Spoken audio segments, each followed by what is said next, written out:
Il a glissé. Ça y Il est, a on fait y un est. mouvement. C'est bon, on touche plus rien. Voilà. Le zoom, il est bien. On voit bien. C'est bon. Attends, je vais activer la traque. Ferme le rideau derrière. Parfait. On dirait qu'il manque qu'un Maguette David sur le rideau blanc et c'est bon. Donc c'est un rouge, c'est pas direct. Je te jure, Ça fait fait très drapeau du Ça fait vraiment le placement. C'est très solennel. Il nous faut une Maguette David. Si tu peux lever un tout petit peu. Il m'attire le monnaie qu'elle met. Faut lever la main ou comment? Il dit je le jure. Hein? Il dit je le jure. Non, la Hatzara Temuni, mais c'est avec la main de l'autre? Non. Non, je sais pas. Ça existe encore ça? Hein? Dans les tribunaux, ils font jurer les gens encore aujourd'hui? Enfin, Moi j'ai vu ça dans les films, mais Non, ça reste pas. Avishai, tu peux aujourd'hui envoyer ils le font pas. le lien de ta... Ils mettent genre Sur le ils mettent talent. une bible, Sur WhatsApp. Non, je nous, sais sinon, pas je ce qu'il vais fait, donner. justement, c'est ça. Dès qu'il promet Vas-y, de servir fidèlement, mais je sais pas comment Vraiment un ça message. Sur le talent, sur le Messieurs, talent, alors. Erev Tov, Shavua Tov, Chodesh Tov, on va plus que la suite.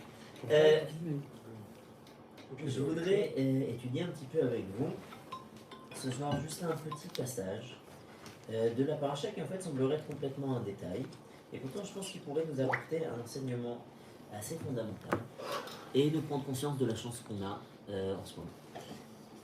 Lorsque Yaakov reçoit des nouvelles de son fils, eh bien, il ne réagit pas. En effet, on vient annoncer à Yaakov comme quoi, oh Yosef, Rai,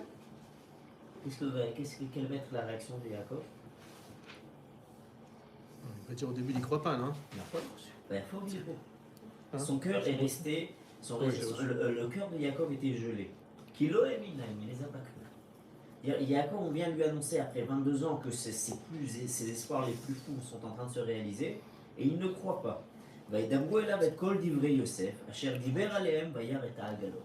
Yaakov, ici, il va y avoir quelque chose qui va lui faire prendre conscience de l'importance du changement qui est en train d'arriver. C'est deux choses. Tout d'abord, première chose, regardez, lorsque Yosef a dit aux frères de transmettre un message à son père, voilà ce qu'il leur a dit. Yomer Yosef Elechav, vous êtes.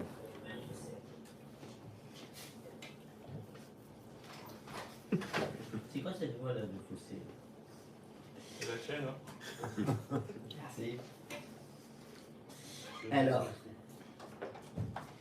Vigatem les avis. Voilà. Marou ve'alu el aviv ve'amartem elav, ko amar bincha Yosef. Samani Elohim, la'adom nechol mitzrayim. Qu'est-ce que Yosef demande de transmettre à son père? Il lui dit Samani Elohim, la'adom nechol mitzrayim. Dieu m'a placé comme maître de l'Égypte. Et c'est intéressant parce que les frères, ce qu'ils vont répéter à Yaakov,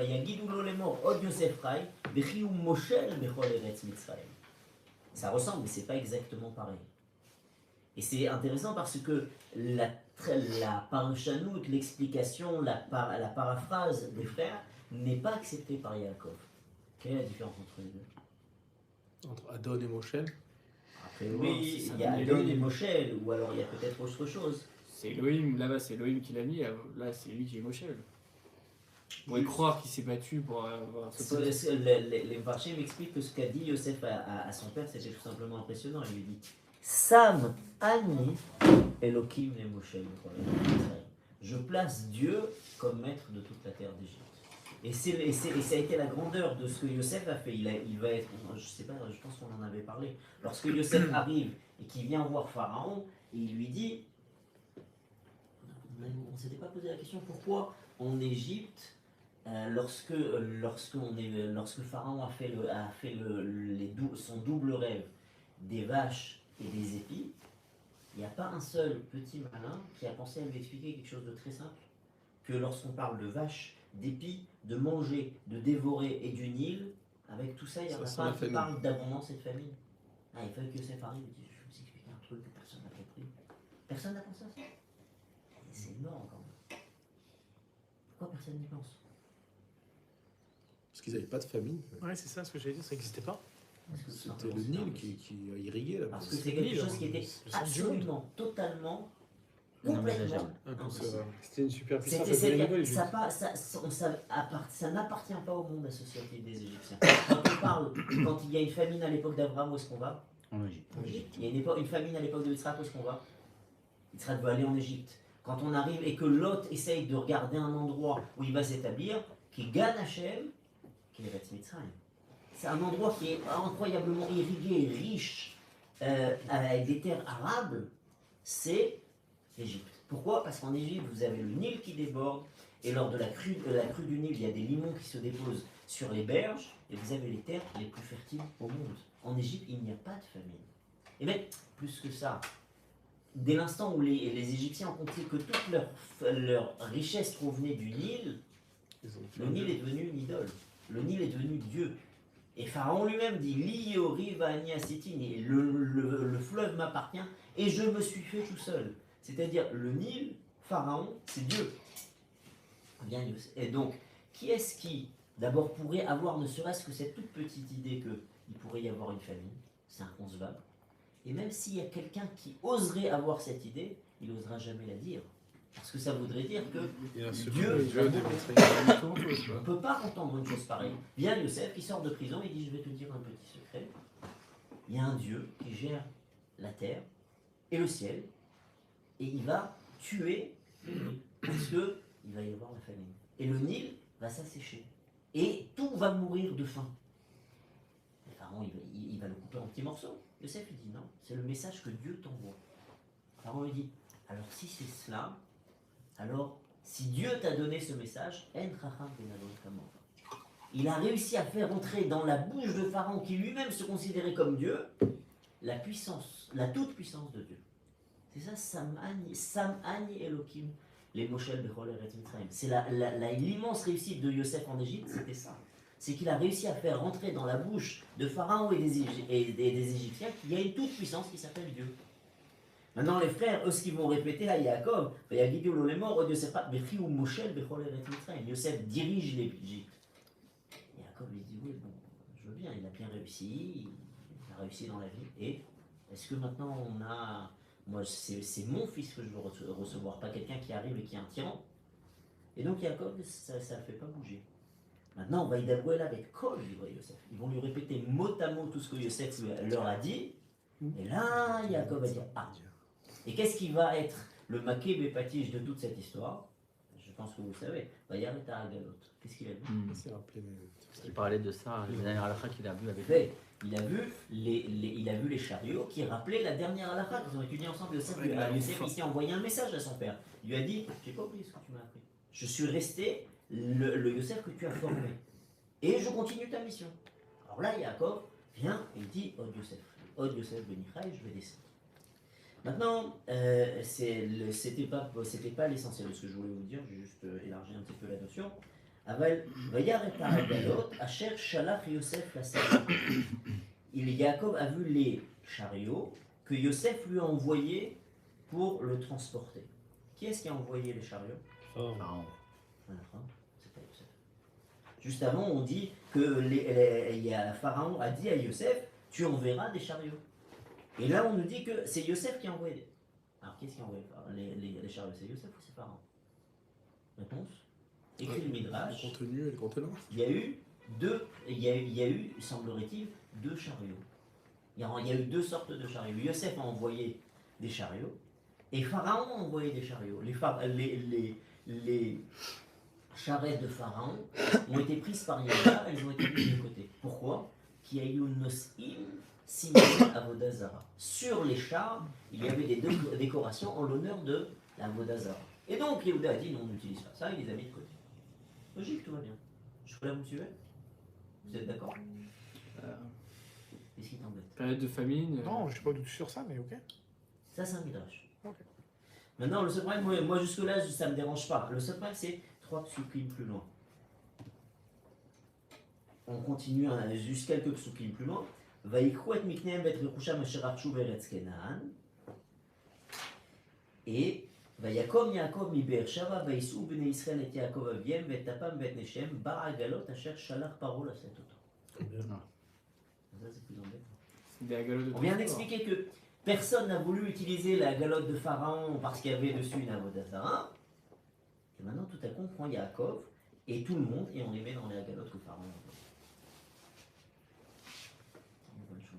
Qu'est-ce que vous en pensez? Mais ça, c'est des galottes de transport. Moi, je pensais avec des galottes qui contenaient des farines et tout ça. Donc, Non, ça c'était des ânes. Il y avait des ânes et des ânesses qui portaient les uns du pain, les autres du blé, les autres de la nourriture. Et Ça, dans c'est les sur galottes, les il y avait ânes. quoi? J'ai pas compris. La galotte, elles non, sont de Paro, je me méfie. Elles quand sont même, vides. les Elles sont galottes. vides. La galotte, elles sont là pour transporter. C'est des Ah. camions de déménagement. Pour transporter les gens en retour. Mhm.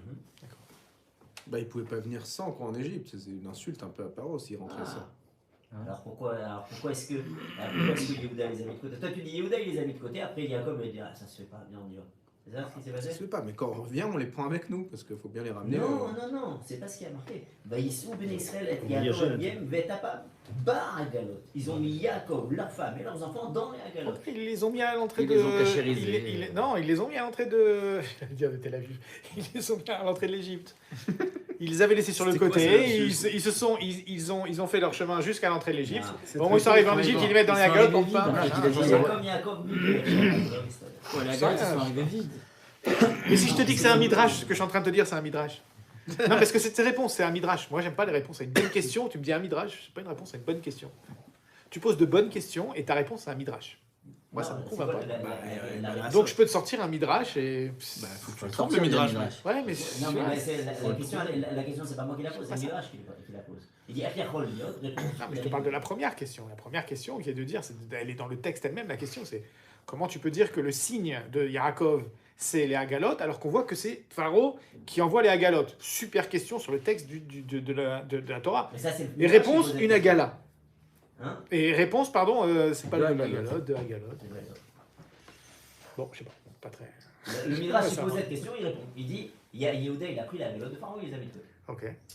Et ensuite, il repose la deuxième question. Alors, la réponse que donne le Zerzav, le mot Mistrikov, je trouve qu'elle est assez impressionnante, c'est que c'était quoi la Vodazara qu'il y avait, on allait trouver sur les agalotes de Pharaon.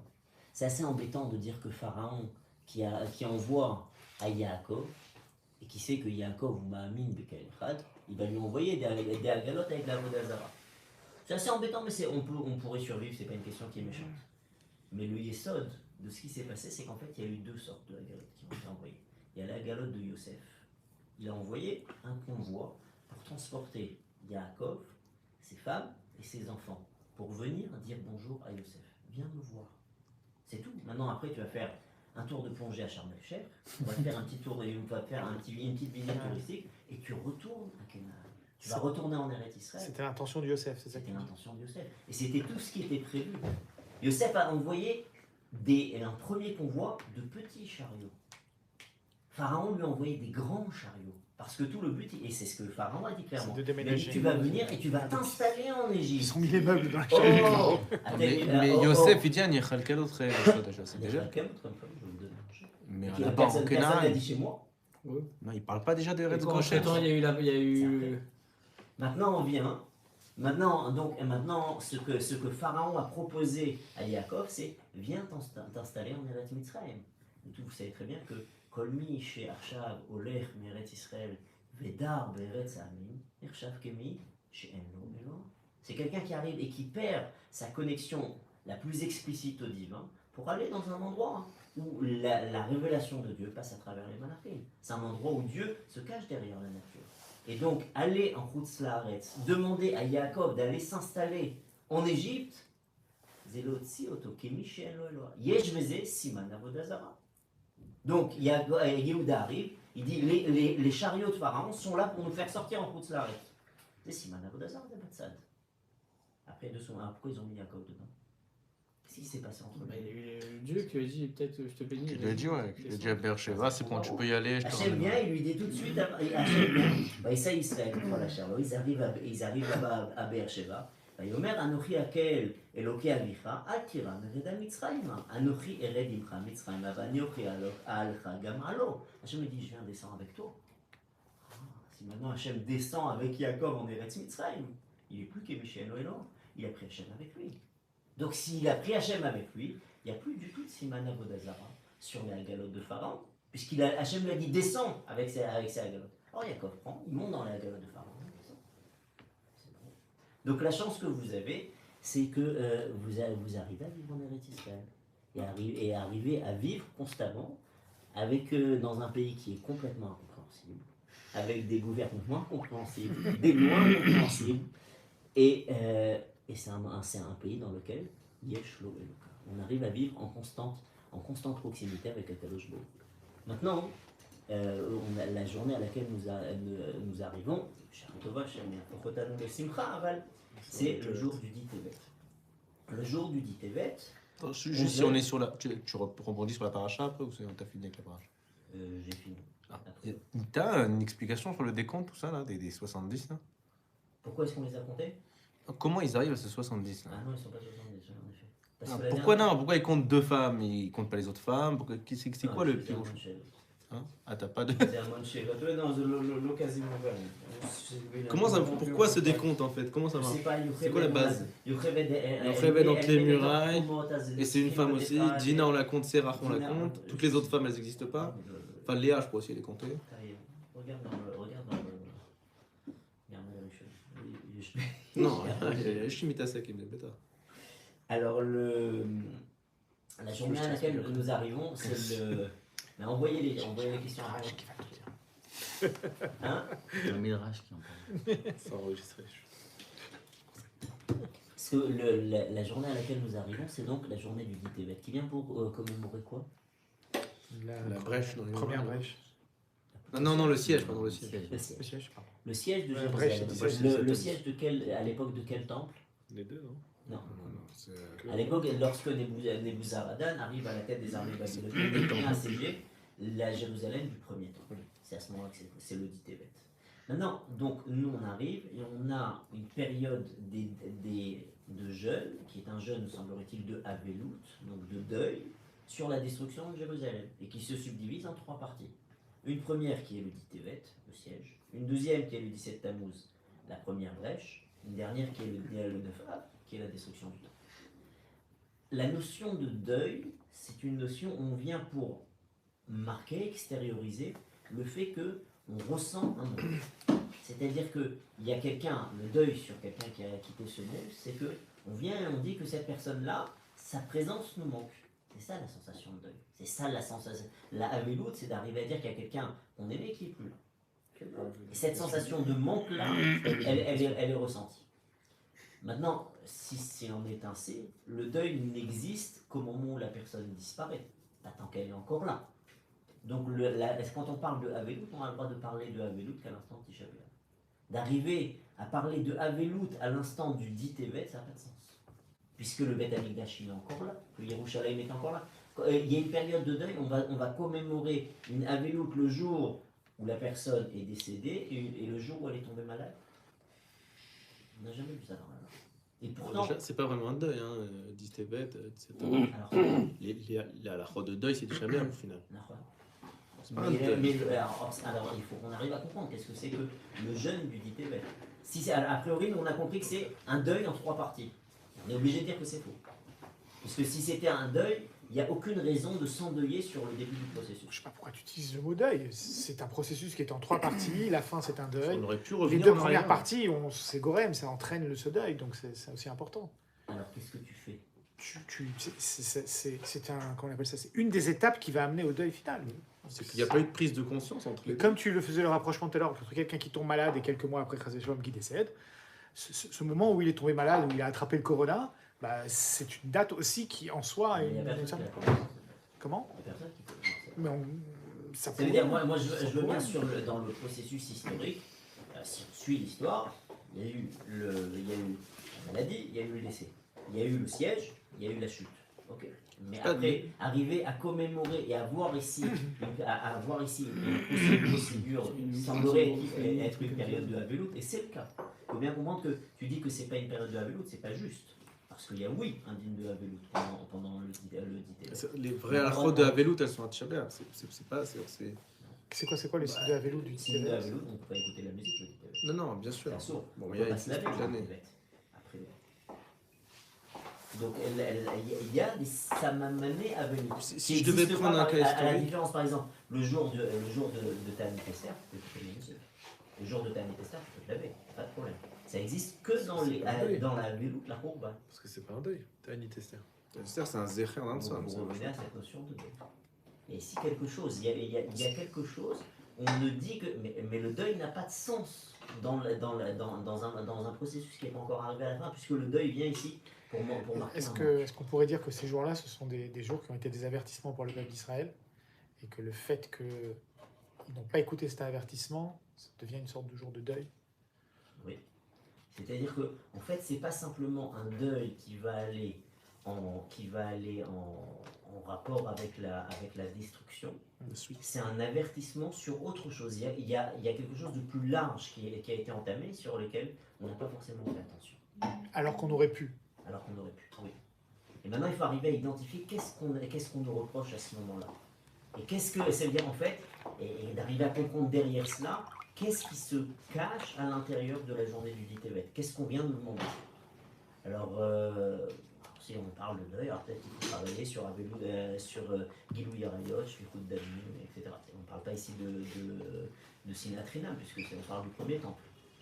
Mais en fait, si vous regardez, vous trouverez dans Megillat Ta'anit, pas dans Masechet Ta'anit. Megillat Ta'anit, c'était ce qui résumait à l'époque toutes les dates positives et négatives de l'année juive. Aujourd'hui, on n'applique plus tellement Megillat Ta'anit à une seule exception, c'est Hanouka. C'est d'ailleurs ce qui est très intéressant. Vous avez remarqué qu'on a une Masechet Megillah et qu'on n'a pas de Masechet Hanouka. C'est très étrange, très très bizarre. Parce que dans l'histoire, la Masechet Hanouka, elle devrait exister. Il n'y en a aucune trace dans la Mishnah. Alors que la Mishnah est largement postérieure à l'histoire de Hanouka. Il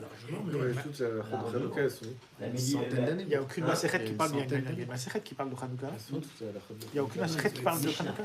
Il n'y a aucune Mishnah qui parle de Hanouka. Sauf. C'est chrétien, il y a un dîme dans Masechet. Non, mais ça c'est dans Shabbat. C'est dans Shabbat, mais c'est dans la Gemara. La Gemara c'est encore 200 ans. Je parle dans la Mishnah, et dans la Mishnah il n'y a pas de trace. Sauf peut-être l'histoire du Gamal chez Nosé Pishta, qui venait Hanouka. C'est une mémoire là-bas.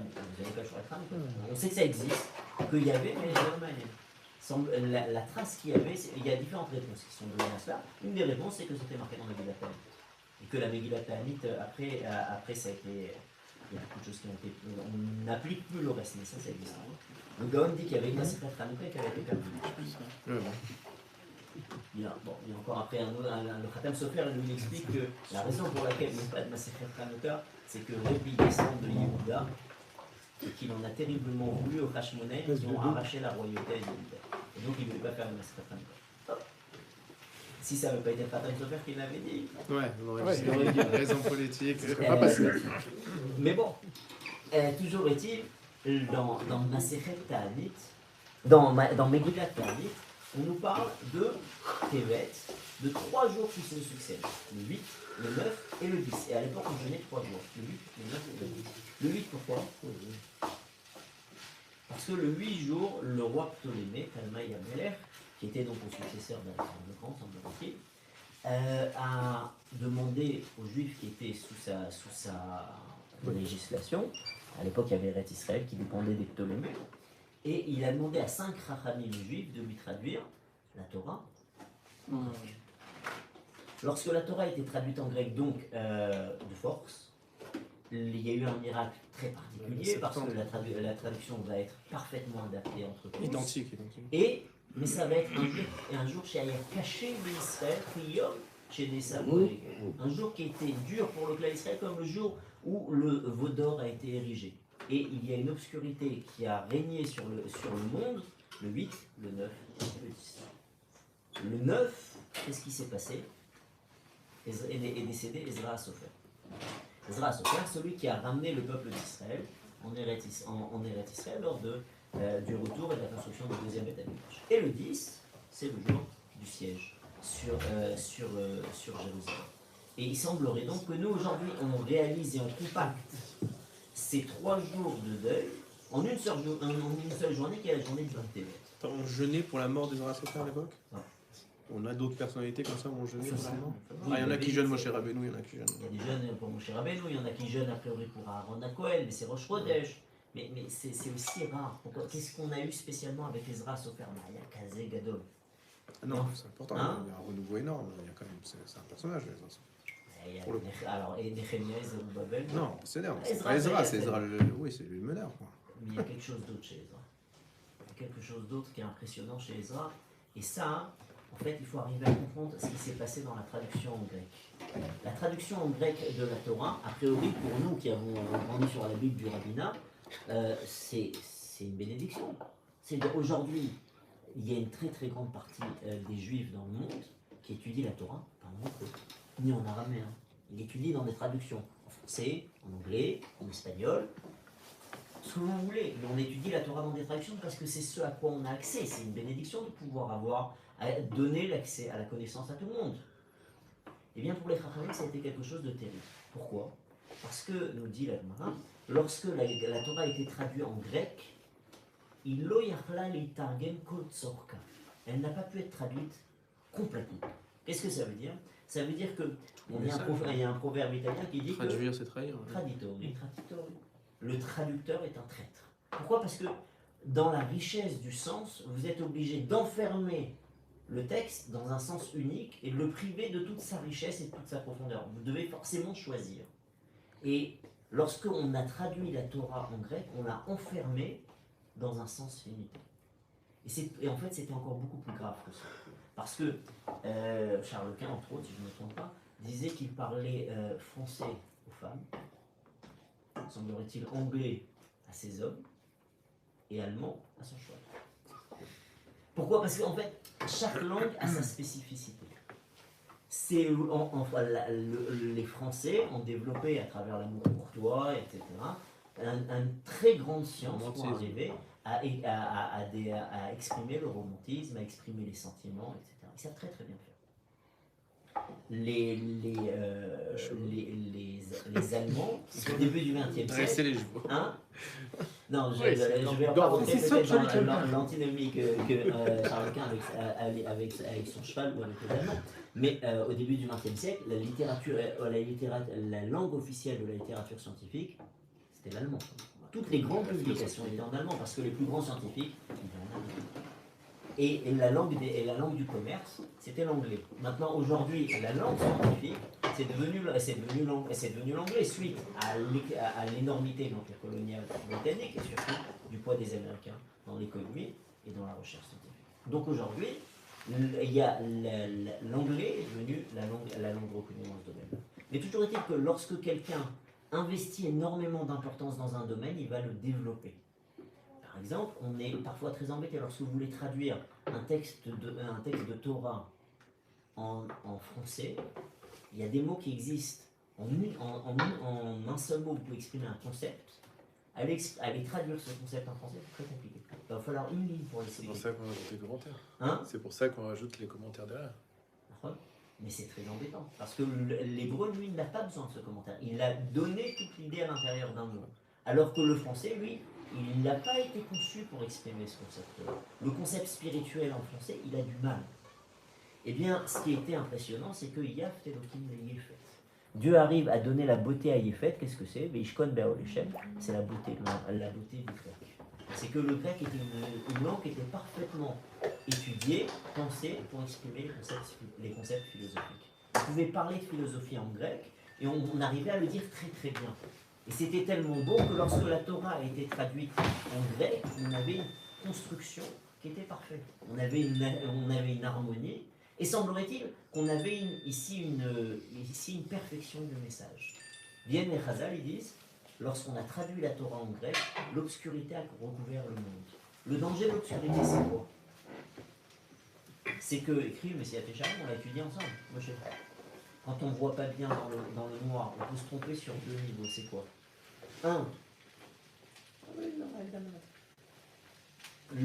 c'est qu'il y a un trou, on ne le voit pas.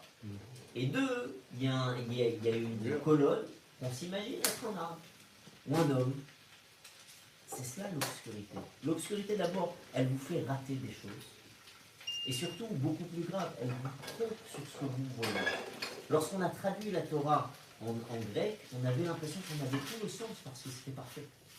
Mais viennent les Chachamim, ils ont dit non. Lo yachla litargem kol tzorka. On a enfermé la Torah, on l'a stérilisée, on l'a privée de toute sa richesse. Et les gens étaient persuadés que c'était parfait. Et donc on l'a privé que dans la tradition. L'original, elle est restée là. Si tu me dis effectivement, on a remplacé la Torah par sa tradition, d'accord. Qui étudie la Torah en grec? Les Grecs, on s'en fiche. C'est pas eux qu'on a donné la Torah. C'était justement ça le problème. C'était que, lorsqu'on est arrivé dans toute la zone qui était sous domination des Ptolémées, c'est-à-dire Alexandrie, etc., les Juifs étudiaient, tu regardes Phinon, etc., les Juifs étudiaient en grec. Et pourquoi eux, ils se sont arrêtés d'étudier en grec? Vous avez qu'à continuer à étudier en hébreu comme tout le monde. Eh bien, parce que la traduction en grec, elle était très belle, on s'est dit que c'était parfait. Il n'y avait aucun problème. Et ça, c'est ce qui a manqué aux Juifs, c'est qu'en fait la Torah était, ici, le grand problème de la traduction en grec, c'est qu'on a limité la Torah. On a pris une Torah qui était infinie, et on l'a finie. On l'a limitée, on l'a rapetissée, on l'a banalisée. Et ça, c'était le grand danger que les Chachamim ont vu dans le 8 Tevet. Le 9, qu'est-ce qui s'est passé? Le 9, Ezra est décédé. Ezra nous disent les Chachamim, c'est pas un midrash, En fait, il a lutté contre l'assimilation, Ezra. Eh bien, mais Ezra, c'est plus que ça. Ezra, c'est Malachi.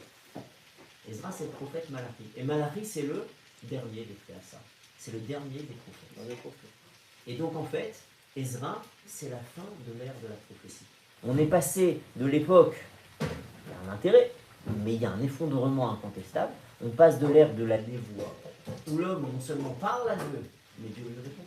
Et il lui répond quand même, on est quelqu'un qui est capable d'avoir un dialogue avec le Tout-Puissant. À un moment où on est des gens qui réfléchissent tout seuls dans l'obscurité. Alors on parle, on demande des choses, etc. On essaye de voir la présence de Dieu. Mais Dieu ne répond pas clairement. Il n'y a plus de méthode. Et donc en fait, là la première était de limiter la Torah. Là on a limité l'homme. C'est l'homme qui est devenu limité. C'est l'homme qui est devenu petit. Et la troisième étape, qu'est-ce que c'est? C'est limiter Yerushalayim.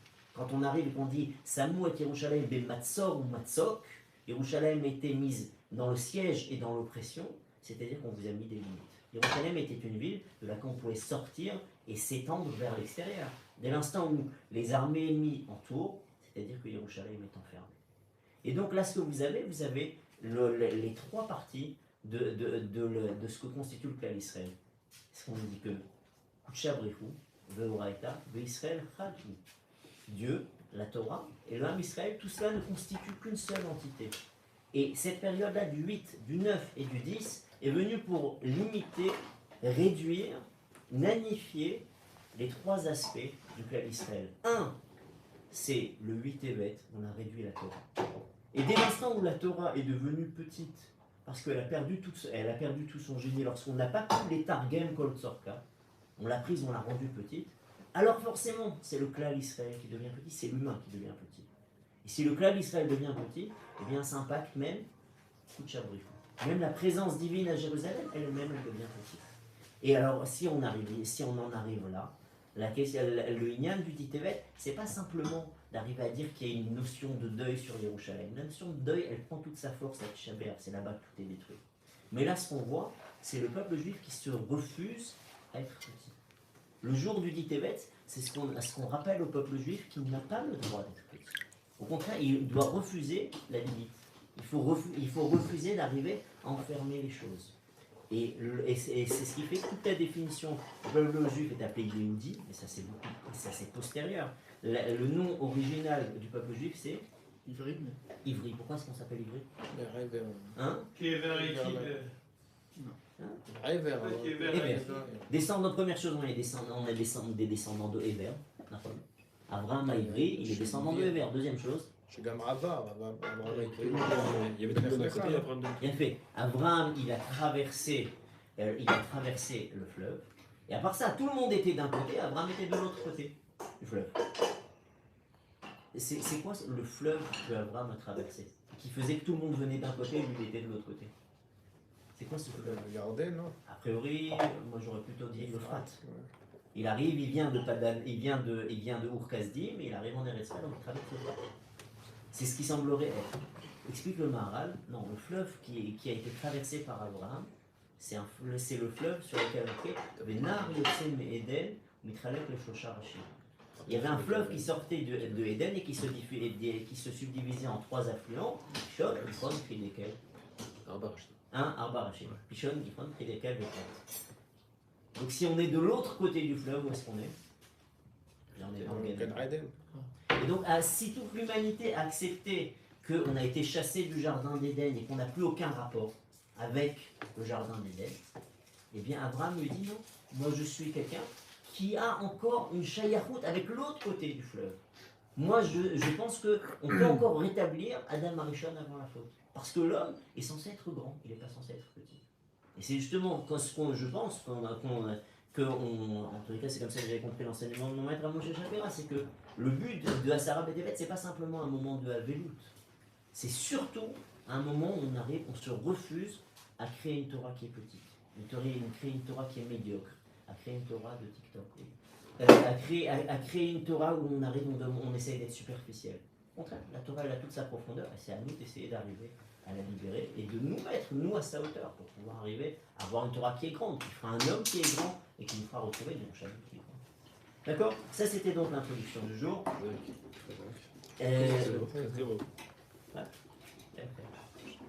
Si j'ai réussi à comprendre le Moshe, c'est comme ça que je l'avais entendu. Alors on revient à la question que nous avions abordée la dernière fois. Je suis désolé parce que ça a été annulé, donc je ne me rappelle plus exactement où est-ce qu'on s'est arrêté. On s'était posé la suite aux dernières expériences intéressantes qui ont eu lieu en Californie. On a réussi à produire pour la première fois de manière efficace de l'énergie par fusion nucléaire. On avait parlé ensemble? Non, pas du tout. Non. C'était arrêté à l'embryon. On n'a même pas commencé, ouais. Non, l'embryon on avait fini. Non, on avait fini ça. Non, ça, l'électricité. Non, Vous n'avez pas parlé d'électricité? On n'avait pas parlé du tout d'électricité. Scanner, je voulais vous en parler pour Hanouka. Ah bah oui, je voulais vous en parler Je pour crois que ça Hanouka. arrivait il y a pas longtemps, ça arrivait une semaine. Ça, Alors, je sais pas pourquoi le point on a parlé hier. C'est arrivé le 13 décembre. Donc, ça fait un peu de semaines. Donc, ce qui s'est passé, c'est que bon, c'est-à-dire qu'on sait bien produire de l'énergie par fission nucléaire, c'est-à-dire en fracturant un noyau d'uranium, à 258, l'énergie intranucléaire qui relie les protons et les neutrons au cœur du noyau est énorme. Lorsqu'on brise ce noyau-là, il libère une énorme énergie. C'est l'énergie de la fission nucléaire, c'est l'énergie de la bombe A. Ce qui n'a pas de rapport avec ce qui se passe au cœur du Soleil. Lorsque, à l'époque, Truman avait dit, lorsque la première bombe a été lâchée sur Hiroshima, il a dit aux Japonais, nous avons lâché sur vous l'énergie dont le Soleil tire sa force. Ce qu'il faut. C'est la deuxième bombe. Parce qu'au cœur du Soleil, les réactions sont des réactions de fusion. Qui en fait, où le Soleil est plein d'hélium et d'hydrogène, et là-bas, sous très haute chaleur et très haute pression, les atomes d'hydrogène se fondent en un seul atome de deutérium, un atome plus lourd, et cette réaction de la fusion dégage, par contre, à une énergie phénoménale, et c'est ce qui sera découvert 20 ans plus tard avec la première bombe H. Les bombes H aujourd'hui sont encore améliorées parce que la bombe H c'est un peu dommage parce que ça fait énormément de dégâts. On peut non seulement raser une ville, mais on peut raser un pays, mais c'est dommage parce que après s'il n'y a pas de radioactivité, on ne pourrit pas l'endroit, et donc il n'y a pas de radioactivité, il n'y a pas de cancer, c'est dommage. Donc on Non. Non. Les deux c'était des bombes à. Les deux, c'était deux bombes A de. C'était deux technologies différentes qui tournent. Oui, il y avait Fatman et Big Boy. Et la première c'était c'était une charge qui frappait une autre charge, et la deuxième c'était par compression du noyau central. Et au final les deux ont fini pareil. Toujours est-il, la bombe H elle ne fournit pas de radioactivité. Donc il n'y a pas toutes les catastrophes qui pourraient en découler. Et ce qu'on a réussi à faire, c'est tout simplement on habille la bombe H avec des plaques d'uranium, ce qui pourra aussi donner des chèvres à 5 pattes, des chèvres à 5 pattes, etc. Top. Donc maintenant, heureusement, certains ont eu l'idée d'arriver à utiliser la fission nucléaire pour produire de l'électricité. Ça en connaît plus longtemps. Et aussi, si on peut faire un Tchernobyl avec, c'est parfait. Et maintenant, le rêve, et qui existe depuis maintenant 50 ans, est d'arriver à produire de l'énergie par fusion. Là, l'énergie serait tellement énorme qu'elle pourrait alimenter l'humanité tout entière avec une source qui serait quasi inépuisable puisque c'est de l'hydrogène et pas de déchets, pas de radioactivité. Bref, le rêve.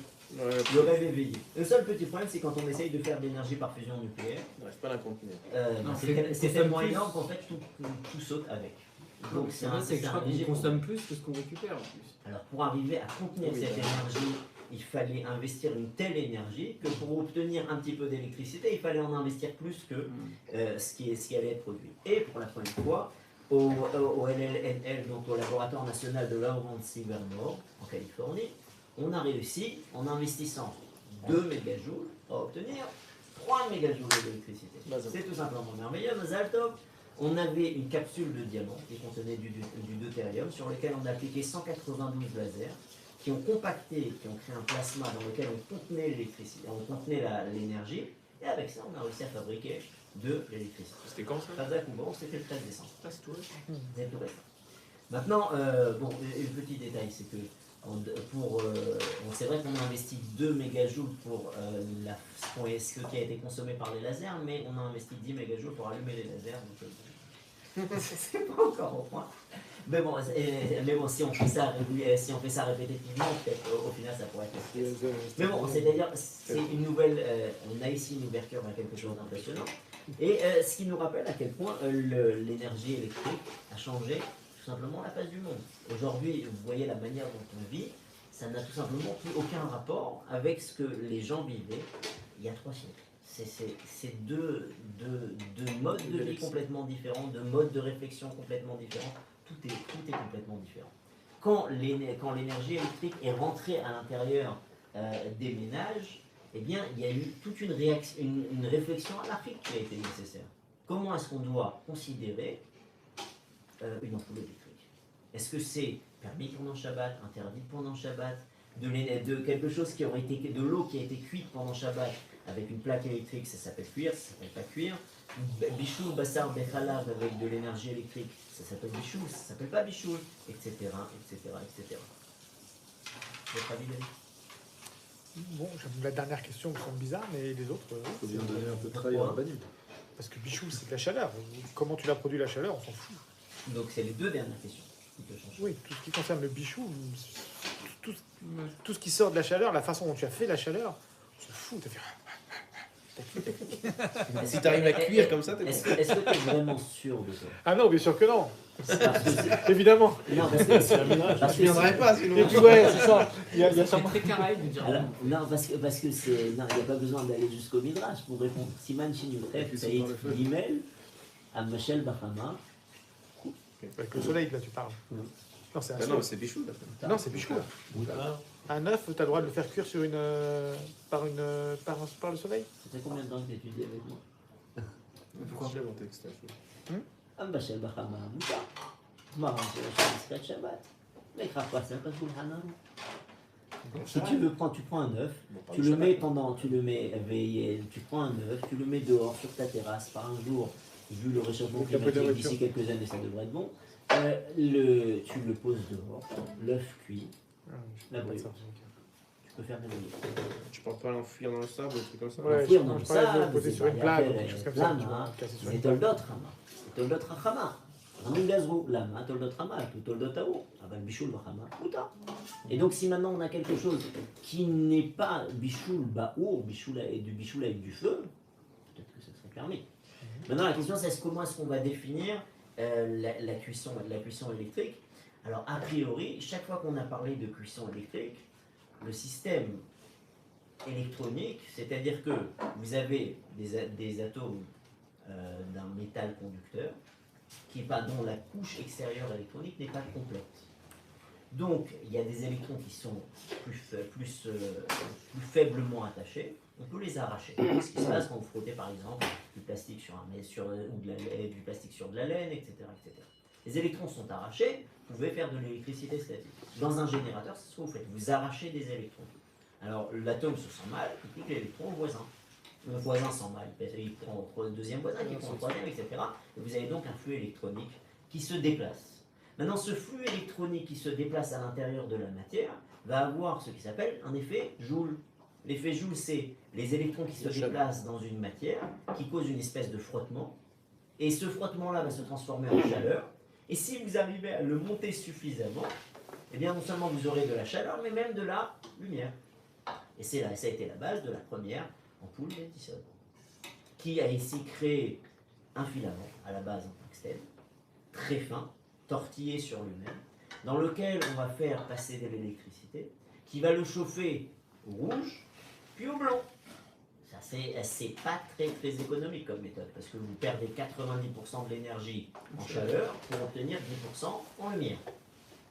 Maintenant, je précise, et ça sera utile pour la suite, comment se fait-il que le filament ne prenne pas feu si vous le chauffez suffisamment? Pourquoi est-ce qu'il ne fond pas? Et pourquoi est-ce qu'il ne prend pas feu? Vide. Effet. Parce qu'on est soit sous vide, soit avec du gaz noble. Pour pouvoir obtenir une combustion, il faut qu'il y ait du combustible et de l'oxygène. Si vous n'avez pas d'oxygène, ça ne roule pas. Très bien. Donc maintenant, moi, ce que j'ai ici, c'est un flux d'électrons qui se déplace dans la matière. Est-ce que je peux appeler ça du feu? Ben non, parce qu'il n'y a pas d'oxygène. C'est du feu, puisque, etc., etc. Maintenant, je vais vous poser une autre question sur laquelle on s'est déjà penché à plusieurs reprises. Est-ce que vous avez... est-ce qu'il y a une ashgara sur la shrita des bactéries? Une ashgara? Il n'y a pas d'ashgara sur la shrita des bactéries? Qu'est-ce que tu racontes? Il faudrait lancer, David. Ça, c'est un bon business, ça. Ne donne pas des idées. Non, sérieux, déjà, c'est important. Vu la quantité de bactéries qu'on ingère à chaque respiration, il faudrait quand même leur faire la shrita, au moins qu'il y ait des bactéries glades, des bactéries rabanoutes. Ils n'ont pas les sabots fendus. Bah oui. Il faudrait vérifier si elles ont les sabots fendus, si elles ruminent. Je crois qu'elles ruminent. Pour lesquels, Non, ça vous dérange pas? Non, shrita sur les bactéries. Non, ça ne dérange pas de les ingérer aussi. Je comprends pas. Pourquoi ça vous dérange pas? Mais quoi, tous les vivants, C'est microscopique. Le poisson, Parce que c'est pas visible. Le poisson, je suis pas choquette. Mais le poil... Donc toi, tu me dis... C'est pas un mammifère, une bactérie. Tu peux me dire c'est vivant, c'est pas un mammifère. Quoi. Alors toi, tu me dis c'est parce que c'est pas un mammifère? En tous les cas, c'est sûr que Mais la comparaison est bizarre. Ça ressemble plus à un poisson ou ça ressemble plus à un insecte? Pourquoi un insecte, on lui fait la shrita? Non, mais un insecte, j'ai pas le droit de le manger. Ah d'accord. C'est-à-dire que si moi je veux bien que ça ressemble à un poisson, alors tu mets, alors j'ai un super business qui vient de tomber à l'eau, parce que je comptais faire la shrita des bactéries, avec un microscope comme ça et tout. Et mais toi, tu me dis non, je peux pas faire la shrita parce que c'est pas ceci, ok. Mais si c'est des insectes, alors c'est très. Parce qu'ils n'ont pas d'écailles, ils n'ont pas de nageoires. Mais s'ils vibrent. Ni des insectes d'abord. Pourquoi tu veux comparer Non, absolument? c'est des organismes vivants, quoi. C'est des organismes vivants. Mais bon, c'est microscopique. Ils se reproduisent, c'est un organisme ils se vivant. reproduisent, ils se déplacent, ils mangent. T'as aucun moyen d'abord de... C'est-à-dire que tu respires, tu fais rien. Toi. Et à part ça... Je respire, je fais rien. Non, tu fais rien. C'est pas que t'as aucun contrôle sur ça, sur les bactéries. C'est vraiment aucun Si, contrôle. Pour le coup. comme on a fait à l'époque. D'ailleurs, ils les connaissaient même pas. Non, le corona c'est embêtant. Moi j'avais acheté des stocks de masques et je sais plus quoi en faire, ils valent plus rien maintenant. Donc j'arrive, je relance une mode comme quoi il faudrait absolument faire attention, il faut respirer avec un masque. D'ailleurs, la semaine prochaine, tout le monde masqué. Ils vendent les masques à un shekel. Non, je fais mieux. Si c'est Avec Ashgara. Avec Ashgara. Avec Ashgara. Non, je crois que ça ne me dérange pas, non. Moi, c'est le côté microscopique. Non, mais un concombre aussi. C'est microscopique. C'est J'arrête, c'est lui. c'est pas possible que les lois qu'on a dans la Torah, ça s'adapte au monde microscopique. Les malachés, charrette. La Torah a été donnée à des hommes, elle n'a pas été donnée à des anges. Donc ce qui arrive et qui définit la halakha, c'est ce que vous pouvez voir avec votre œil humain.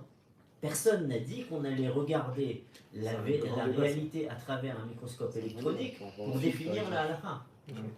Les koula et les khumra. C'est-à-dire que personne ne vous dira qu'il y a un issour d'avaler des paramécies, personne ne vous dira qu'il y a un issour d'avaler des bactéries, des virus. Bon, c'est pas recommandé, mais c'est pas sûr. Pourquoi? Parce qu'ils ne sont pas visibles. Maintenant, quand on parle ici de tolaïm, etc., si l'insecte n'est pas visible à l'œil nu et qu'il vous faut un microscope pour le voir, il n'y a aucun issue. Maintenant, si vous voyez un point noir sur une feuille et qu'avec une loupe, vous arrivez à voir qu'il a des petites pattes et des antennes, bon, vous avez vu le virus, simplement vous avez du mal à l'identifier. Mais il est là. Bon, c'est fait mode. Donc qu'est-ce qu'on apprend ici? Vous apprenez que c'est la vision humaine qui fixe la halakha. C'est la manière dont c'est ce que je vois qui fixe la halakha. Par conséquent, vous avez un Sefer Torah. On est en train de lire Shabbat, moi je vois, il me semble qu'il y ait 2 lettres qui soient collées. Je l'emmène au Sofer, qui a fait des études d'optique avancée. Il sort son microscope électronique, il regarde, il me dit non, au milieu, entre les 2 lettres, un grossissement x 400, il y a une barre. Donc les 2 lettres ne sont pas collées.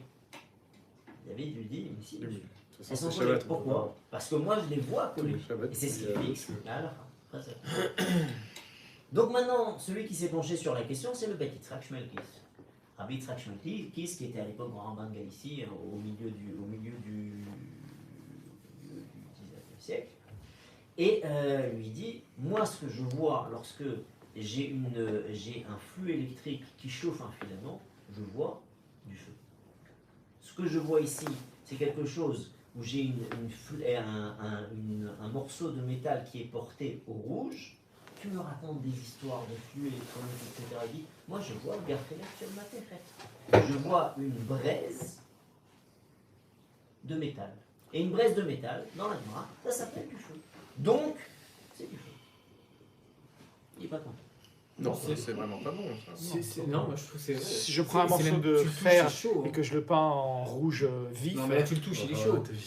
Non, mais je veux dire, c'est pas. Non, mais t'as comparé avec ce que je vois. Ça n'a rien à voir avec ce que je vois. Si ce que je vois est faux, c'est faux. Non, bah non. C'est ce que tu vois. Tu l'as dit toi-même, si je vois un morceau noir, je peux après ça, je dis bon, ok, je suis pas sûr de mon coup, mais. Ce que je vois est faux. Moi j'arrive, je vois pas les paramécies. C'est faux, elles sont là. Non, d'accord. Mais toi-même, tu l'as dit, si je vois une bête, un point noir, oui. Et après j'ai le moyen d'examiner, de savoir qu'est-ce ce point noir, du fait que je vois ce point noir, ça suffit et maintenant, c'est une suspicion suffisante. Très bien. Là aussi, c'est pas parce que j'ai vu une espèce de feu. T'as le moyen de l'hardcore, c'est quoi? T'as le moyen. Et en plus, on veut Et même t'as pas. tort, c'est pas du feu. On fait tout pour que ce ne soit pas du feu. Puisqu'on le met sous vide pour que ce ne soit pas du feu. Parce que si c'était du feu, ça détruirait le truc. Mais c'est chaud. Ça a toutes les caractéristiques d'un métal qui a été chauffé au feu. Non. Ce qu'écrit le Beit Yitzhak. Ah ouais? Bah non. Ce qu'écrit le Beit Yitzhak ici. Ça ressemble vraiment. Kevan, La carafe d'eau, s'il vous plaît. après avoir expliqué, il arrive dans tout le début du malheur, dans le début du chose, il explique la manière dont le courant électrique se développe dans la Elektrichstadt et la Platinadraht. Tout ça c'est en allemand parce qu'à l'époque la littérature était donc en allemand. Mikol Makom, Kevan Shinira Le'enenu Shan Evet, il dit, et lui à la limite même, il voit des flammes électriques. C'est-à-dire il voit un courant, un arc électrique. Il dit pour moi l'arc électrique c'est exactement comme une flamme. Have mebashel be'esh, vechayav mishum Shabbat, o mishum mebashel basar bechal. Il dit, et c'est ce que tu as dit tout à l'heure, ce qui avait l'air de t'être évident, c'est que ça s'appelle cuire pendant Shabbat, ça s'appelle cuire du lait avec de la viande, et ça s'appelle allumer du feu pendant Shabbat. Pourquoi? Parce qu'il dit, moi je vois qu'il y a. Donc là, a priori, c'est assez intéressant parce que lui, il a parlé donc de l'incandescence. Il n'a pas parlé par la suite de ce qui va apparaître, les néons, les fluocompacts, les LED qui sont des puits quantiques que David va nous expliquer par la suite. Non, les LED, exactement. Là, toute la base du histoire, c'est sur le visuel. On n'est pas encore. Non, mais c'est pas chaud, mais tu peux dire que ça ressemble à du feu. Ah non, les LED, pour le coup. Les LED, ça ne ressemblera pas du tout. Et T'as plus de feu du tout là. Alors, toujours est-il, moi, c'est pas exactement ce sur quoi je vais me concentrer, c'est sur la définition à l'Afrique de l'électricité pendant Shabbat, c'est pas le système de ce que je voulais parler. J'avais surtout envie de vous en parler pour Hanouka, mais en fait, c'est un dossier beaucoup plus global. La question est-ce que, lorsque la Torah nous a demandé à de nombreuses reprises d'allumer des bougies, Elle nous a demandé d'allumer des bougies pour Shabbat, à l'entrée du Shabbat. Elle a demandé d'allumer des bougies Ah, Yom Tov. Hanouka. Et à Hanouka. pour Yom Tov, Sortie de Shabbat. à la sortie de Shabbat pour la Havdalah. Ouais, pour Abdallah, c'est vrai. Hanouka, quoi d'autre? C'est la Torah, là, de là. Il est là, il est là, Et il est là. là, à l'entrée de Shabbat, non plus. Le père d'un Torah, les gars. Là, il est là. La Iloula, רבי מאיר בעלנו. הרביסי. זכותו יגן עלינו ועל כל העם. Mais, מה עוד? Hanouka. חנוכה, il a déjà dit. Hanouka, il a dit. Rosh Chodesh. Il a déjà dit aussi. Rosh Chodesh, c'est juste. Qui pour là, c'est Bon, Fanny. non, mais vous allez me faire toutes les fêtes et non, on a dit Sukkot Yom Tov. et... On a dit Yom Tov. ouais, Yom Tov. C'est derrière Yom Tov. C'est fait, ok. Ok, et en dehors de ça. Nous, Peut-être Marot. On allume encore des il bougies a fait Ouais. des Nérod Leilou Nishmat. Shmat. Nérod Leilou Nishmat pour le Yurtzeit, des Nérod au Beit HaGvarod. Kol ma chez Leilou Nishmat. Ma עוד, la dernière Et pour question n'est pas s'éclairer. pensée. Les anniversaires. Ah Bon, Mais il a pas beaucoup. et sur le sapin. C'est dans le tamis. On calme pas de C'est courant. tous ces animaux. Dans le À part la Yahrzeit, Hanouka, par.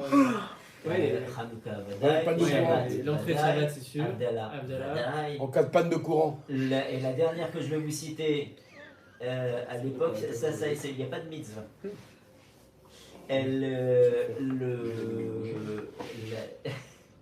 À l'époque, il y avait souvent des pannes de courant à l'époque du Talmud. 80. Et la dernière, c'est. J'ai 80, c'est notre femme. Ah, Et celle-là aussi, elle est marquée dans la Gemara. Or le Arba Star, Botkinet et Hametz. Et hop, Donc, il y a toutes sortes de mitzvot qui nous ont été données avec des bougies.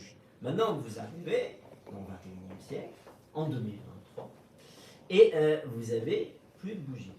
Vous avez des ampoules de toutes sortes, qui a priori remplissent très très bien le rôle de la bougie. Et la question qu'on devrait se poser, c'est est-ce qu'elles peuvent remplacer efficacement la bougie? Ah, c'est pas qu'on devrait se poser, c'est qu'on se la pose. Ah, Et on a des réponses différentes en plus. Pour l'anniversaire. alors, et pourquoi tu dis différent? Les bougies d'anniversaire. Pour Shabbat, on regarde quelle est la matara de la Elle a une bougie fonction et différente. on peut la remplacer par la fonction électrique, alors que pour Hanouka, on ne peut pas. Donc c'est un très bon exemple. On arrive à des conclusions différentes. Alors c'est ça qui est très Je crois. intéressant. Pourquoi tu dirais quand C'est que, Pourquoi la bougie de la c'est flotte que obligatoire. justement, à la Ah question, oui. et là on a, d'habitude on C'est a quoi, c'est d'allumer plusieurs questions et C'est une la réponse. laisse. Là on a une question et plusieurs réponses. Parce que chaque situation, on va devoir l'étudier pour savoir quelle est la raison de la chose. Et en fonction de cela, arriver à la ressemblance ou à la dissonance avec l'ampoule électrique. Alors je ne veux pas trop tarder quand même, il n'est pas si tôt que ça. On va commencer le Ezrat Hashem avec la Hadlaka des Nérod de Shabbat. C'est le plus simple. Alors, tout d'abord, et vous comprenez bien que l'introduction était nécessaire, parce que si on n'appelle pas l'énergie électrique feu, il n'y a même pas de question. L'électricité, c'est pas du feu. Point, c'est tout. Il y a même pas de... Alors comment je vais appeler une ampoule? Je vais appeler une ampoule mère? Non, c'est pas du feu, c'est autre chose. Nigma, la question ne commence même pas. Mais si maintenant on l'a appelé feu, peut-être qu'il y a lieu de se poser la question. Alors, quand on parle ici de Nérot de Shabbat, est-ce qu'on pourrait remplacer les Nérot de Shabbat par une bougie électrique? Première chose, on va devoir savoir pourquoi est-ce qu'on allume pourquoi est-ce qu'on allume les Nérot de Shabbat? Que le mari voit ce qu'il mange. Le mari. Ouais. Alors, Oui, non, je suis l'homme. sérieux. Ma réponse est sérieuse. Pour qu'il ne trébuche pas. maintenant, et alors L'homme. je poserai une mari. question. Et, Chameau, et un mari et un non-mari, donc un célibataire ou une célibataire, qui habite toute seule dans une maison, elle a une mitzvah de Nérot Shabbat. Non, parce que c'est le même principe. C'est pour le. C'est du Migdar Milte. Oui, d'accord, mais c'est Non. aussi pour voir ce qu'on mange. Et si je ne le mange pas? Shabbat.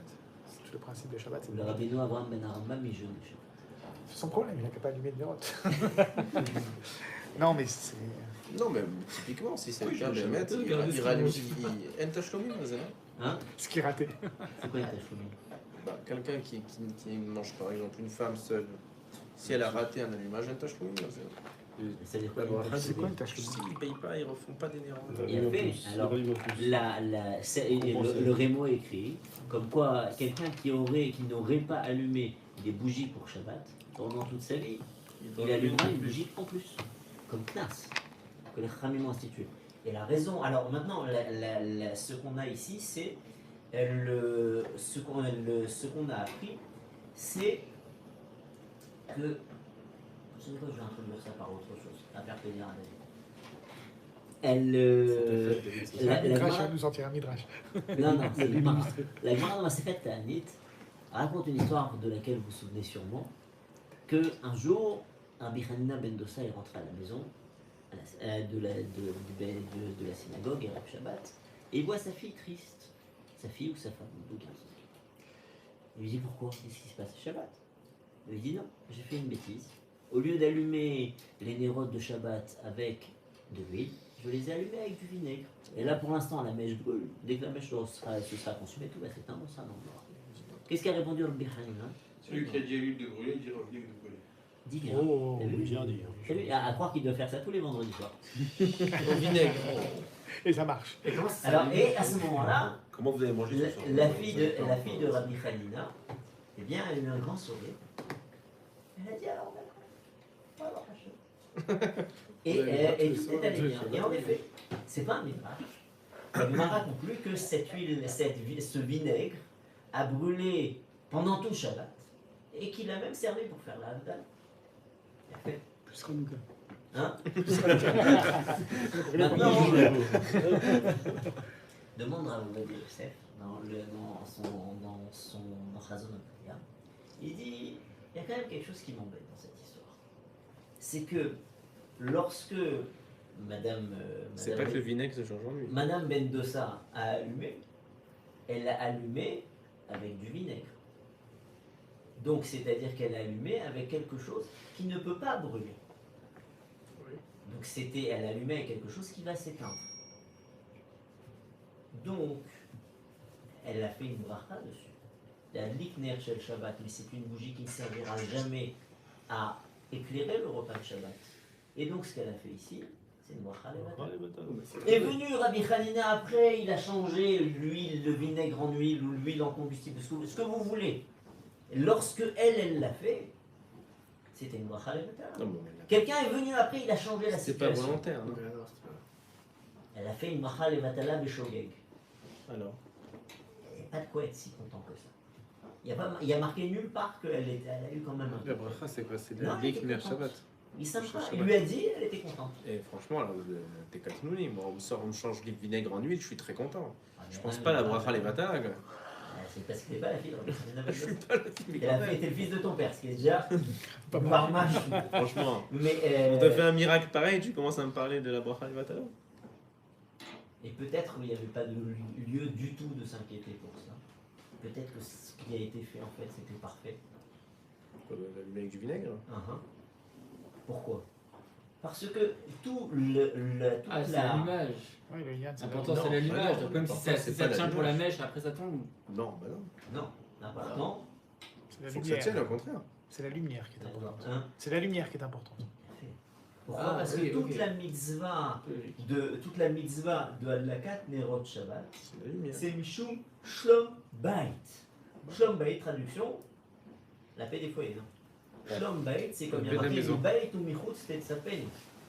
Le Bait, oui, tu seras enduit à l'intérieur et à l'extérieur. Shlom Bait, c'est la paix intérieure. C'est de se sentir bien avec soi-même. Quand la personne, elle se sent mal avec elle-même, parce qu'elle sent qu'on ne l'apprécie pas, parce qu'elle sent qu'il y a des problèmes, parce qu'il devient invivable avec le monde entier, surtout avec sa femme. Et donc, lorsque la personne vient et qu'elle est dans le noir, et qu'elle trébuche parce qu'il y avait une chaise, parce qu'elle cherche son couteau et qu'elle met la main dans la salade cuite, le Shabbat il se transforme en cauchemar, et on ne peut pas être dans la paix dans cette situation. Les Chachamim ont dit, Nitzarich Shlom Bait. Donc tu viens, je veux que ta maison soit éclairée. Il n'y a pas d'électricité à l'époque. Là, on mange à la lumière des bougies de Shabbat. Et donc toute la raison de l'allumage des bougies est pour arriver à éclairer la maison. Moi, ce que je veux, c'est que ta maison soit éclairée. Or, au final, elle a été éclairée. Donc toi, tu as allumé, et à la fin de l'histoire, il barère et m'a fait qu'il y avait de la lumière, donc tout a été fait.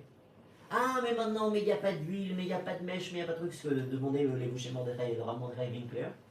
Ça ne change rien du tout, c'est pas grave. Parce que moi, ce que je veux, c'est qu'il y ait de la lumière. Et c'est ce qui m'intéresse, et c'est ça ce qui est important. Ça, c'est le premier niveau de réflexion. Arrive le Rav Tzvi Pessah-Franck, le Rav Tzvi, Rabba Shali Yerushalayim, il dit deux choses. Lorsque vous allumez l'électricité, vous allez allumer, donc si maintenant on veut allumer avec des ampoules électriques, Vous allez tourner un commutateur. Tourner un interrupteur. Comment ça marche un interrupteur? Bah, ça ferme. Ça fait Oui, ça ferme un Hein circuit. Ça... Ça ferme, ça fait un contact. Vous avez à la base un circuit électrique qui est ouvert, ou alors au milieu duquel vous avez un isolant. Et lorsque vous le tournez, il se remplace par un métal conducteur qui fait passer le courant. Pour raconter une histoire, c'est une marne, c'est pas de sérieux. Il y a un brave homme qui est assis, ligoté sur une chaise. Et à 15 mètres se trouve quelqu'un armé d'un arc et de flèches. Guillaume Tell. Guillaume Tell, mais avec une translation de 15 cm plus bas. Maintenant, la seule petite différence à cette histoire, c'est qu'entre les deux, entre le tireur et la cible, il y a un blindage qui va empêcher la cible, qui va être empêché la cible d'être atteinte. L'archer tire, lâche sa flèche. Est-ce que c'est un assassin? Ah non, il peut rien faire. Non, il n'y a rien qui va se passer. Ah, Pourquoi? Parce que la flèche va partir, elle va être arrêtée par le blindage. Il y a une Arrive un femme, petit mais malin. Rimiado. Arrive un petit malin, Et enlève il enlève le blindage. Et la flèche poursuit sa route, dit la Gemara, et même c'est lui-même qui vient et qui après enlève le blindage. C'est Il lui-même court l'archer. vite, Ouais, l'archer. il court après son. Il court plus vite que la flèche. Il enlève le blindage. La flèche continue. Bon, là, il n'a plus besoin de courir. C'est très intéressant. Et. Personne meurt. Blindage sur ficelle. D'accord. Au moment où il a tiré, il y D'accord, avait le allez-y. blindage. Est-ce que c'est un assassin? C'est la personne qui a le blindage qui a ça. Oui, les intentions Ah de non. tuer. Ah non, parce qu'elle a pas C'est tiré lui la qui flèche. enlève déjà. L'acte d'enlever un blindage, c'est pas être un assassin. Il a juste Il enlevé un court plus blindage. vite que la flèche. C'est pas interdit d'enlever un blindage. Non, ça Je connais l'effet secondaire derrière. Donc, S'il est au courant, pour moi, c'est un assassin. Oui, Ouais, c'est l'intention de tuer, non? Non, Et c'est non, Pas shoot. parce que ça s'appelle. pas Non, mal. c'est sûr. Rotzer mais il y a un Begrama. nom. Bah oui, c'est Begrama. Et donc, Grotzer Begrama, c'est sûr qu'après 120 ans, il y aura des contrats à rendre. Ah oui. Surtout si on avait l'intention, etc., etc. Mais sur Terre, dans un bédine, on ne peut pas condamner un Grotzer Begrama. Non, mais qu'est-ce qu'il Pourquoi faut? Rien, il condamnait à rien, ça. Qui le On mettait va pas. le mettre en prison. L'or on va le mettre dans Rimoto, un c'est prison. l'air. De toute façon, il Bon, cherchait toutes les Rimoto, raisons pour pas l'amygdale, tuer. et on le laisse là-bas, on lui donne pas à manger. Bah, d'accord. Din Rotsea, Enlo. Pourquoi? Parce qu'il n'a pas fait un acte de Retsira. C'est vrai. Donc qu'est-ce que ça veut dire? Que tirer une flèche qui n'atteint pas l'objectif, qui a priori, à l'instant où on tire Kalou les Khitsav, la flèche est bloquée. Donc l'acte de tir n'est pas un acte de meurtre. Retirer un blindage, c'est pas un acte de meurtre. Donc Au il n'y a pas de final, meurtrier dans il n'y a pas de l'histoire. meurtrier, mais le mec est meurt. Le bonhomme il meurt quand même. Je reviens à mon histoire. Homicide Pourquoi? Parce que involontaire. ça s'appelle C'est Grama. vrai, c'est vrai. Kazakobaro. On a étudié ça. Ça veut dire homicide involontaire circuit. Non, c'est un homicide très volontaire. Et Ah bon? 2 secondes, dans mon circuit électrique, qu'est-ce qui se passe? J'ai l'énergie électrique qui est envoyée par la centrale, qui est là, Et elle est bloquée. et elle est bloquée par le blindage qui est au milieu. Qu'est-ce que je fais moi? J'enlève le blindage. L'électricité continue, elle va jusqu'à l'ampoule, elle allume l'ampoule. Qu'est-ce que vous avez fait ici? Dit le Harzu. Vous avez allumé une ampoule Begrama. Mais c'est. Et donc à ce moment-là, je ne peux pas appeler cela un acte de mitzvah de Adlakat Ner Shabbat. Pourquoi?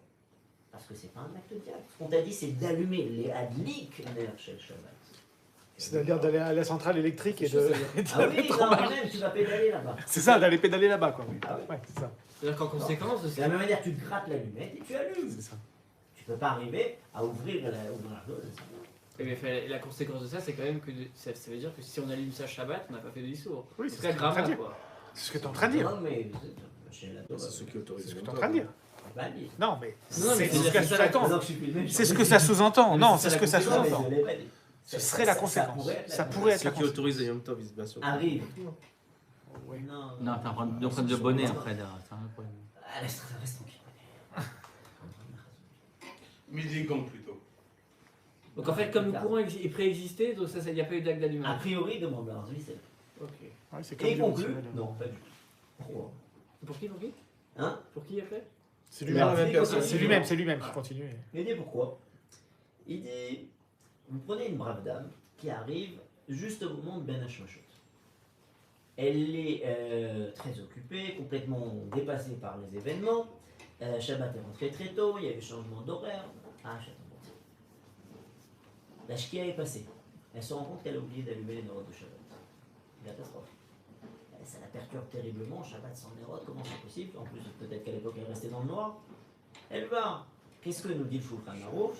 À ce moment-là, est-ce qu'elle a le droit d'allumer les Nérot? C'est Ben Hashmashot. Ah, c'est encore Ben Hashmashot. C'est Ben Hashmashot. Ah oui. Voilà. C'est Ben Hashmashot, tu as dit. Ben Hashmashot, c'est Safek Yom, Safek Laila, c'est peut-être Shabbat. Et allumer les Nérot, c'est un sourd de Horaïta. Safek de Horaïta, Vadaï les Khumra. Donc Vadaï qu'on n'a rien le droit de faire pendant Ben Hashmashot. Si c'est de Horaïta. Maintenant, si elle va toquer chez le voisin d'en dessous, Vladimir qui est revenu par le Chok Hashvout de l'arrière-grand-père, elle va demander à Vladimir, est-ce que tu pourrais me rendre un grand service? Tu viens allumer les Nérot. Dit le Shulchan Aruch, si c'est Amiral et Goy, Ben Hashmashot, Ben Mashu Tarut, Venerpaz Alav, Moutar. Donc dans ce cas-là, elle est très perturbée par le fait qu'elle ne peut pas avoir ses Nérot. C'est important pour elle. Elle demande au Goy et le Goy allume. Elle fait... Alors la question est, est-ce qu'elle peut faire la bracha? Baruch Ata Hashem, Cher Kideshanu B'mitzvotav Etzivanu, Le'adlik Ner Shel Shabbat. Ah oui, si c'est pour la Bah, lumière. toujours la même logique, la Ouais, lumière. sur la lumière. Oui.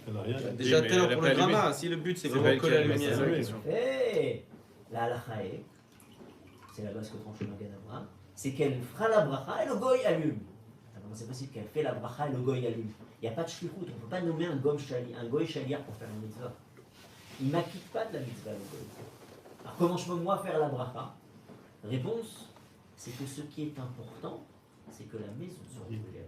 Et lorsque je fais cette mitzvah-là, même si je suis en fait juste un grammat de l'histoire, je lui ai demandé de faire, j'ai été mishtadel, j'ai fait l'effort d'agir pour que la maison soit éclairée. J'ai accompli la mitzvah. Parce que ce qu'on me demande de faire, c'est d'agir pour que la maison soit dans la lumière. Donc comment c'est avec la lique? Eh bien, ça s'appelle, c'est spontanément d'être fait. Donc la lique, c'est ça? Ouais. Donc c'est pas le fait, l'action C'est un active. la émet que c'est un vrai grand pédouche. Les adlik, ça s'appelle être mishtadel pour que la lumière soit allumée. C'est bien mettre douche. C'est pas l'action. Maintenant, on va encore plus loin, le Harzvi ramène quelque chose de simplement impressionnant. Dans la Torah, on nous demande de créer ce qu'on appelle le ephod, donc le pectoral du Kohen Gadol. Le pectoral du Kohen Gadol est composé de 12 pierres précieuses, sur lesquelles ou pitarta alehem et shemot bnei Israël. Tu sculpteras, tu graveras le nom des enfants d'Israël. D'accord? Comment est-ce qu'on grave? Il faut prendre un burin et graver. Le seul problème, c'est que juste après, il y a marqué et les pierres seront bimelu otam. Elles seront entières. Alors comment je fais? Comment je peux arriver à graver et que la pierre elle reste entière? Si je veux que la pierre reste entière, alors j'écris dessus, à l'encre, à la feuille d'or, ce que vous voulez. Mais alors à ce moment-là, c'est pas au plus tard que t'allais. Maintenant, Mitzatcheni, si je veux graver, alors ils ne peuvent pas être des minutes. Quelle est la solution que vous leur proposez? Ça c'est Mathilde de savoir. On écrivait sur la pierre à l'encre et on présentait face à la pierre le shamir. Et lorsqu'on présentait le shamir, la pierre, elle s'ouvrait d'elle-même comme une figure. Si vous prenez un couteau, les grands couteaux de Laurent, ceux qui font peur, et qu'avec ça vous coupez une pomme, est-ce que vous avez arraché un morceau de matière? Non, le couteau est tellement effilé que la pomme s'ouvre. Il n'y a rien qui est pris, il n'y a rien qui est retiré de la matière. Vous avez séparé la matière. Et donc là, la pierre s'ouvrait devant le shamir. Et donc, elle est entière, et c'est gravé. La seule question c'est, mais il y a marqué au pitar, tu graveras dessus. C'est pas moi qui ai gravé, j'ai juste posé le shamir, et la chose s'est ouverte toute seule. Réponse, ça fait que tu as fait. Parce que ici, ce qui m'intéresse, c'est pas que tu fasses les choses de façon active, c'est que les choses soient faites. Et donc là, dans toute cette histoire de Adlakat Nerot Shabbat, moi, ce que je cherche, c'est Shalom Bayit. Que la maison soit éclairée. Maintenant, la manière dont elle est arrivée à l'éclairage pour pouvoir bien voir, ça ne m'intéresse pas du tout. Et donc, s'il y a de l'éclairage, à Kol Metsuyan, on revient à notre histoire. Est-ce que je peux utiliser maintenant des lumières électriques? Oui, si on va d'après ce raisonnement, oui. Pourquoi? Parce que moi, ce qui m'intéresse dans cette histoire, c'est d'avoir une maison éclairée. Alors, s'il en est ainsi, vous comprenez qu'il y aura quand même quelque chose qui serait intéressant de faire, tel que l'écrit le Shmirat Shabbat Kelkatan, c'est que lorsque vous éclairez votre maison, lorsque vous allumez les nérotes, dans une maison qui est déjà éclairée par l'électricité, On ne sent pas. vous avez déjà, en fait, il y a la mitzvah de Shlom Bayit, elle est déjà là. D'abord, première chose qu'il faut apprendre, c'est que si aujourd'hui une femme oublie d'allumer les nérotes de Shabbat, il n'y a plus de knas. On va dire le Rav Yitzhak, la lumière. Pourquoi? Parce qu'il y a la lumière. Et la Et tant que cheminée, t'es pas dans le noir, vous avez céder. quand on allume la cheminée, Ça éclaire. mais Vous dire que ça éclaire. Vous êtes content. ça peut considérer comme des nérotes de Shabbat. La cheminée, c'est le mari est obligé de régler on pourra la pas luminosité. faire la bracha de la Lik Ner Shel Shabbat, Ouais. parce que c'est fait pour chauffer et pas pour éclairer. Ouais. Mais est-ce que dessus on pourra la dispenser parce que la maison est éclairée par la cheminée, si elle est vraiment bien éclairée? Ouais, Moi, j'aime bien ça, pas les Je sais cheminées. pas pourquoi on allume encore des bougies de C'est des Shabbat. cheminées avec Ah, pourquoi des Ouais, moi, bougies de je sais Shabbat pas, je trouve que c'est balade. Du coup, Pour faire la bracha. elles s'éclairent pas du tout, hein, les bougies de Shabbat. Surtout quand il y a la lumière allumée. Alors, Pourquoi on les allume? Pour la Moi, j'aime bien le bracha, folklore, honnêtement. Mais... Non, non, tu peux faire la Non, bracha sur la lumière électrique. le mot folklore. Tu fais la bracha sur la lumière lumière électrique. Je l'ai fait il y a pas C'est longtemps. alors, si J'étais à tu dis, l'hôtel, je l'ai fait. c'est pour l'ambiance. Non plus, Alors là, parce qu'il n'y a pas d'ambiance. Mais si, On la il y a sent une pas la lumière. On la Oh, sent pas la il lumière. n'y a pas de d'ambiance. Mais si. C'est beau. Fais-toi plaisir. Mignon, je Achète des très beaux bougeoirs. Ouais, vraiment. C'est Un grand beau bougeoir. Ça- Et tu vas voir que c'est l'ambiance de Shabbat. C'est C'est vraiment le rentrer sens de avec la la fête. table de Shabbat. Non, mais et ça veut dire qu'il faut rentrer avec tamiser des les nérotes de lumières Shabbat. aussi. Sinon, Et il faire faut le trouver un kiddush moyen. face aux déroches de Shabbat. Parce que Tu te lèves dans dans la la vie. nuit quand la minuterie elle a tout éteint et qu'il reste encore les déroges, tu sais que c'est Shabbat. Non, là, ça veut dire que c'est vadaï que d'allumer les nérotes de Shabbat. au milieu des On fait la bibliothèques, bracha je dessus. peux te dire, c'est Pourquoi? sympa. Parce que c'est comme ça que ma mère a fait, parce que c'est comme ça que ma grand-mère a fait, c'est comme ça que mon arrière-grand-mère a Ah, fait. c'est folklore, C'est comme hein. ça qu'on a C'est fait. sympathique. Alors, ça veut Donc dire que maintenant, ça fait partie de la avira du Shabbat qui est dans les délivrée. débuts de Shabbat, Maintenant, Bechol Zot, d'après la logique, et si tu vas jusqu'au bout de la logique, et tu as raison, alors il serait tout à fait logique, lorsqu'on allume les nérotes de Shabbat, d'éteindre l'électricité. De dire,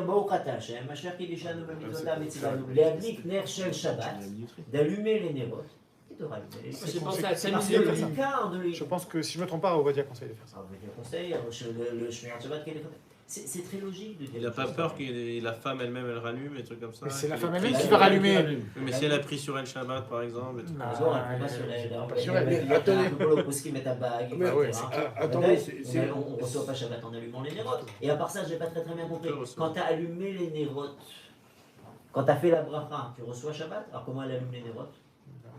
Après normalement Ah, il y comment en elle a allume qui les nérotes, reçoivent. comment elle allume Il y en a les qui nérotes. reçoivent l'allumage des nérotes. c'est du fait qu'il y a, Non, si- pas les c'est du Sfarades. fait qu'il n'y avait pas d'électricité avant. Pas les ou- Sfarades. Il n'y a pas beaucoup de lumière. C'est la question qu'on Ou parlait. s'il y avait des- On en C'est parlait pas une là. question ça. Pour Non, les Sfaradites, c'est pas une Non, question. on ne peut pas tamiser pendant Shabbat. Pour les Sfaradites, c'est pas une question. Personne qui- Mais non, mais je t'ai mis pas pendant C'était Shabbat. Avant Shabbat. tu fais la bracha et après t'allumes. Mais non. Tu fais la bracha après. Par exemple, je sais pas, Et admettons, t'as il y pas a fait rentrer deux- Shabbat. Si tu t'amuses Et t'as pas fait avant, rentrer Shabbat. alors c'est une brera l'air Enfin, Hazman, et c'est très très faux. Faire rentrer Shabbat, c'est soit à l'heure, soit à le dire. Mais bon, genre, en fait, t'as rien Je touche gagné. pas à l'électricité. Non, avec votre histoire, on n'a rien gagné. J'ai pas C'est compris une en quoi blague, c'est. Non, non, mais attends, Non, il y a- mais il y a d'éteindre aussi avant une Shabbat, conséquence, c'est que si tu ne peux pas allumer des lumières, si si tu ne peux pas allumer des bougies, tu dois quand même allumer les lumières et faire la bracha sur les lumières. Non, j'arrive. Donc, conclusion en pratique. Non, mais Si votre maintenant, histoire, c'est juste pour là, faire. déjà d'allumer, c'est vraiment. C'est une partie du folklore en fait. J'aime pas le mot folklore. Non, mais ça veut dire ça donne rien. C'est- Non, Non, le Et prison. regarde, ce qui est très important dans la vie juive, c'est que on perpétue la Torah que nos ancêtres nous ont transmise. Et il y a une puissance dans le fait d'arriver à garder ce qui est fait. Merde. Donc, si ma mère a allumé des nérotes, même si moi je pense Non, que... mais je parlais pas de ça là. Non, moi je pense que... Non, je parlais de ce que vous avez proposé de laisser éteindre aussi 2 secondes. traumatiques, c'est des changements aussi traumatiques d'arriver à dire il n'y a plus besoin de nérotes. Ça, t'as raison. évidemment. C'est un tremblement de terre, et c'est par conséquent, c'est pas positif. Non, mais je parlais de l'histoire d'éteindre 2 minutes et de rallumer juste J'ai pas après. parlé Obligatoire, d'éteindre. c'est pas obligatoire. C'est Ça, pas- vous t'en as pas vraiment profité de cette lumière. De quoi? Non, vous Ah avez oui, dit non. la solution c'est d'éteindre et elle allume après l'allumage des bougies. Tu n'as pas compris ce qu'on est en train de dire. Lorsque j'allume après, c'est pas pour dire que j'ai profité des bougies. C'est j'allume instantanément après la bracha. Parce que la bracha, elle est sur les pour bougies dire c'est sur et le sur truc. Ah, ça y est, j'ai l'électricité. compris. Et c'est méod et guioni. Parce que tout le shalom bayit, il est créé par les deux ensemble. Et surtout par Et l'électricité. surtout par l'électricité, c'est la peine pour le Icar de la Merci, bracha, il est c'est pas ça. sur l'électricité. Ah ouais. Et maintenant, si on va encore plus loin, et que si vous vous retrouvez dans un endroit où vous n'avez pas de bougie, et que la seule chose que vous avez à votre disposition, c'est un une, interrupteur. c'est une lumière électrique, vous pourrez faire les adlik ner shel Shabbat, et vous allumez la lumière électrique. Pourquoi? parce que vous avez fait de la lumière. Est-ce qu'il y a une différence entre une ampoule à incandescence il y a 50 ans et un LED et une fluocompasse et une LED? C'est d'Alou. Aucune. C'est d'Alou. Ça éclaire.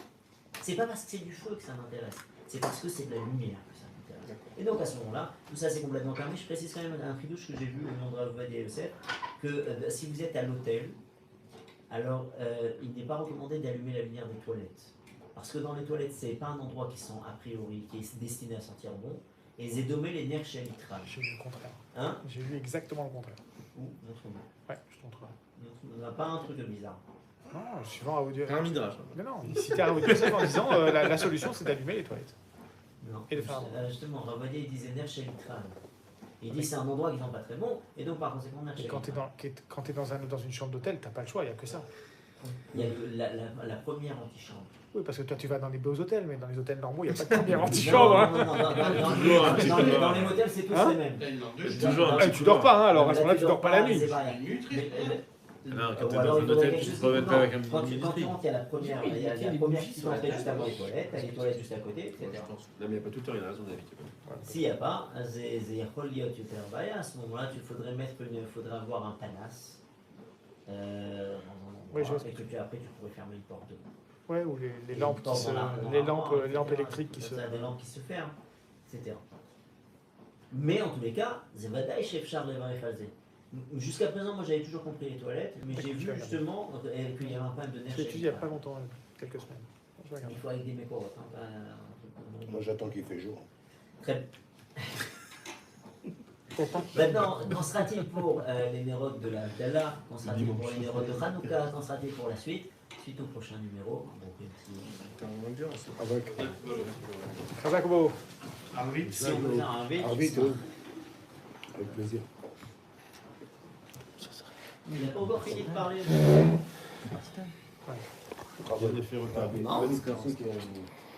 vas voir? Bien sûr.